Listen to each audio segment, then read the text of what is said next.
Welcome to బుల్లొక స్వర్గం. ఈరోజు వీడియోలో గార్డెన్లో కొన్ని రాడిష్లు వచ్చాయి, వాటిని హార్వెస్ట్ చేసుకుందాము. అలానే నేను చేసిన ఫర్టిలైజర్ ఉంది కదా, అరటి మొక్కతో కొట్టేశాక అరటి మొక్కతో చేసిన ఫర్టిలైజర్ కూడా మొక్కలకి ఇచ్చేద్దాము. అయితే వీడియోని స్టార్ట్ చేసే ముందు ఇప్పటివరకు మన ఛానల్కి సబ్స్క్రైబ్ చేసుకోకపోతే తప్పకుండా సబ్స్క్రైబ్ చేసుకోండి. అలానే పక్కనే ఉన్న బెల్ ఐకాన్ని ప్రెస్ చేస్తే నేను వీడియోస్ పెట్టిన వెంటనే మీకు తెలుస్తాయి. అయితే ఇప్పుడు లేట్ చేయకుండా వీడియోని స్టార్ట్ చేసేద్దాం. అయితే ఫస్ట్ ఈ రాడిష్ని హార్వెస్ట్ చేసుకుందాము. ఇవైతే నేను విత్తనాలు వేసి ఒక 85 days అలా అవుతుంది. చూడండి రెడీ అయిపోయాయి. ఈ దుంపలు ఏంటంటే ఇలా కొంచెం పైకి వస్తాయి అన్నమాట. ఇవి దుంపలు భూమిలోనే ఉంటాయి, పైకి కూడా కొంచెం వస్తాయి. ఈ ముల్లంగిల్ని పెంచడం చాలా ఈజీనే, అంత కేర్ అక్కర్లేదు, ఫర్టిలైజర్స్ కూడా ఎక్కువ అవసరం లేదు. నేను మామూలుగా కూరగాయలది టబ్ ఉంటుంది కదా, దాంట్లో వేసాను అంతే. విత్తనాల్ని కొంచెం దూరంగా గుచ్చేసాను. అవే పెట్టిన ప్రతి విత్తనం మొలిచి చూడండి ఎంత బాగా వచ్చాయో. అంటే విత్తనాలు పెట్టేటప్పుడే నేను మట్టిలో వర్మీ కంపోస్ట్ కలిపాను అనమాట. మామూలుగా మిగిలిన మొక్కలకి వేసేటప్పుడు కొంచెం ఫర్టిలైజర్స్ వేసేదాన్ని, మరీ ఫర్టిలైజర్ వేయకుండా లేదు. ఇవి కొంచెం పొడవుగా ఉంటాయి కాబట్టి నేను ఈ కూరగాయల టబ్లో పెట్టాను వీటిని. అంటే కొంచెం వేర్లు లోతుగా వెళ్తాయి కదా, అది దుంప లోతుగా వెళ్తుంది కదా అనేసి కొంచెం లోతుగా ఉండే దాంట్లో పెట్టాను. ఇవి రెడీ అయిపోయి చూడండి, వీటిని హార్వెస్ట్ చేసుకుందాము. చూడండి బాగా వచ్చింది కదా దుంప. అయితే మనం విత్తనాలు తీసుకునేటప్పుడే కొంచెం మంచి క్వాలిటీ విత్తనాలు తీసుకున్నాం అనుకోండి, ఇలా ప్రతి విత్తనం మనకి మొలకెత్తుతుంది అన్నమాట. మట్టి కలుపుకునేటప్పుడే వర్మీ కంపోస్ట్ కూడా కలిపేసుకుంటే కొంచెం బలంగా వస్తాయి అన్నమాట.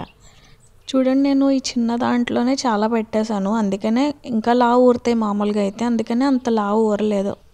మామూలుగా నేను ఇంకొంచెం దూరంగా పెట్టుంటే ఇంకా బాగొద్దును. అయినా ఈ సైజ్ కూడా బాగానే ఉంది, మరీ చిన్నవి ఏం రాలేదు.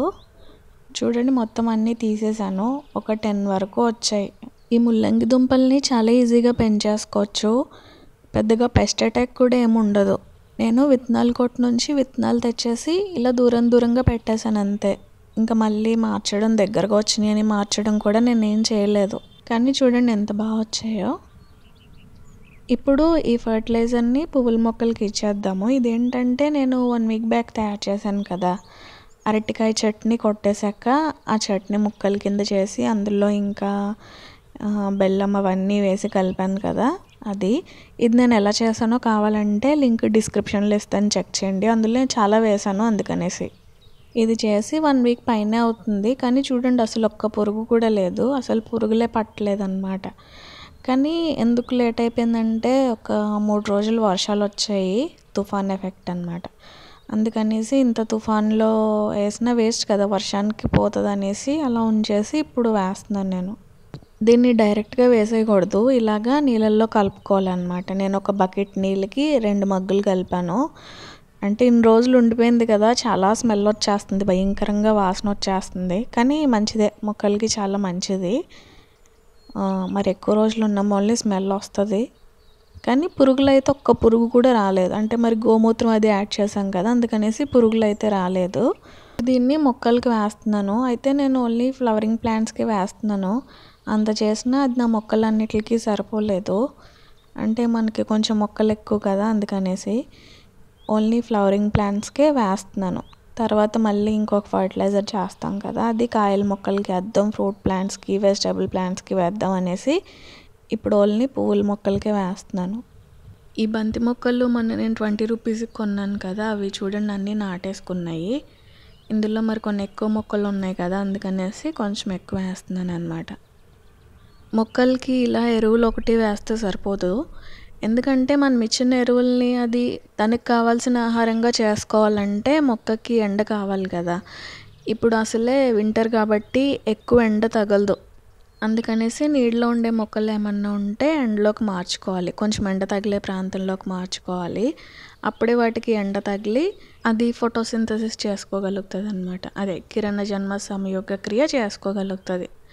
అదే మనం ఇచ్చిన ఆహారాన్ని అది తినగలిగే ఆహారంలాగా మార్చుకుంటుంది. మొక్కలు ఎప్పుడు కూడా మనం ఇచ్చే ఫర్టిలైజర్స్ని కానీ ఏమన్నా ఎరువులు కానీ ఏమన్నా ఇచ్చినా వాటిని డైరెక్ట్గా అది తీసుకోదు, అది ఎప్పుడు కూడా కన్వర్ట్ చేసుకుంటుంది అది తినగలిగిన ఆహారంలాగా ఫోటోసింథసిస్ జరిగినప్పుడు అవి షుగర్స్ లాగా కన్వర్ట్ అవుతాయి. అప్పుడు మాత్రమే అది తీసుకోగలుగుతుంది.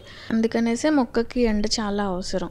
మొక్కకి ఎండ సరిగ్గా తగలలేదనుకోండి, అది అలానే ఉండి వాడిపోయి చచ్చిపోతుంది. ఎందుకంటే అది ఆహారం చేసుకోలేదు కదా. మనం ఎన్ని ఇచ్చేసినా సరే దానికి ఎండ ఉన్నంతసేపే అది ఆహారం చేసుకుంటుంది. ఇలా ఫర్టిలైజర్స్ని నేను వారానికి ఒకసారన్నా చేసిస్తూ ఉంటాను. ఎందుకంటే నేను పెట్టింది చిన్న చిన్న కుండీల్లో కదా, మరి మొక్కకి ఆహారం సరిపోవాలి కదా. అందుకనేసి మామూలుగా కుండీల్లో పెట్టేవాళ్ళు ఎవరైనా అయితే కనీసం 15 రోజులకు ఒకసారన్నా ఏదో ఒకటి చేసి ఇవ్వాలి. అప్పుడే మన మొక్కలు ఇంత బాగా పూలు పూస్తాయి అన్నమాట. చామంతులు చూడండి ఎంత బాగా వచ్చాయో. ఇదంతా ఒక్క మొక్కకి ఇన్ని కొమ్మలు వచ్చేసాయి అన్నమాట.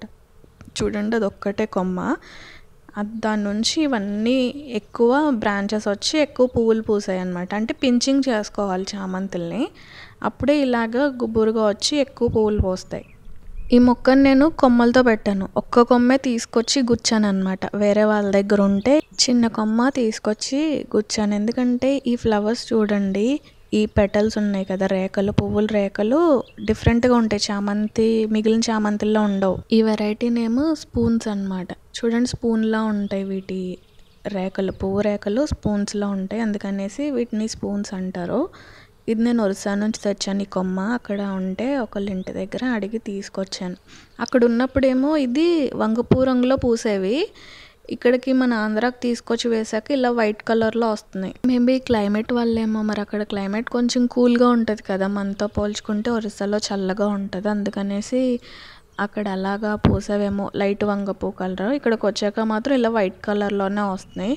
మళ్ళీ అక్కడక్కడ వంగపూ కలర్ ఉంది చూసారా, అదేమో పువ్వు అయిపోయే టైంకి మళ్ళీ అలా కలర్ చేంజ్ అవుతుంది. కానీ అక్కడ ఉన్నప్పుడు పువ్వు స్టార్టింగ్ నుంచే లైట్ వంగపూ రంగులో పూసేవి. అక్కడ డాలియాలు కూడా చాలా బాగుంటాయి. అక్కడ నుంచే నేను చాలా కలర్స్ తీసుకొచ్చుకున్నాను ఒక 2 years బ్యాక్. అవే ఇప్పుడు ఉన్నాయి నా దగ్గర ఉన్న డాలియాలన్నీ. నేను 3 సంవత్సరాల క్రితం తెచ్చుకున్న డాలియాలే. డాలియాలు కూడా కొమ్మలతో చాలా ఈజీగా బతికేస్తాయి. కావాలంటే మన ఛానల్లో వీడియో ఉంది కొమ్మలతో ఎలా పెట్టాలి అనేసి, చెక్ చేయండి. సో ఇదండి వాళ్ళ వీడియో. ఈ వీడియో ఎలా అనిపించిందో నాకు కామెంట్స్లో చెప్పండి. అలానే ఈ వీడియో నచ్చితే ఈ వీడియోకి ఒక లైక్ చేసి మన ఛానల్కి సబ్స్క్రైబ్ చేసుకుని పక్కనే ఉన్న బెల్ ఐకాన్ని ప్రెస్ చేయడం మర్చిపోకండి. అండ్ ఈ వీడియో మీకు ఇన్ఫర్మేటివ్గా అనిపిస్తే, వేరే వాళ్ళకి ఉపయోగపడుతుంది అని అనుకుంటే మీ ఫ్రెండ్స్లో కానీ ఫ్యామిలీ మెంబర్స్లో కానీ గార్డెనింగ్ అంటే ఇంట్రెస్ట్ ఉండి గార్డెనింగ్ చేసే వాళ్ళు ఎవరైనా ఉంటే వాళ్ళతో ఈ వీడియో షేర్ చేసుకోండి.